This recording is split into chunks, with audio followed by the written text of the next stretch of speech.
নমস্কার, আমি গৌতম মণ্ডল, সৃষ্টি সংস্থার ফাউন্ডার মেম্বার।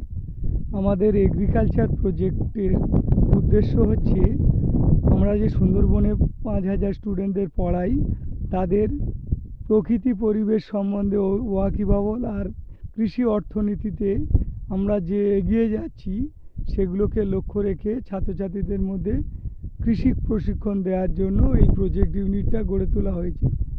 আমি আজ একটি লেবু গাছের কিছু অপ্রয়োজনীয় ডাল বর্ষার আগে কেটে দিচ্ছি, তারই কিছু চিত্র এখানে আপনারা দেখতে পাচ্ছেন, যেগুলো কাটিং করে দিচ্ছি। যেগুলো পাতা কুঁকড়ে গিয়েছে, অপ্রয়োজনীয় কিছু ডাল আমি কাটিং করে দিচ্ছি, যাতে বর্ষার সময় গাছটার জেনুইন গ্রোথ আসতে অসুবিধা না হয়। আপনারা যারা দেশ বিদেশ থেকে দেখছেন, আমি জানি আমার অনেক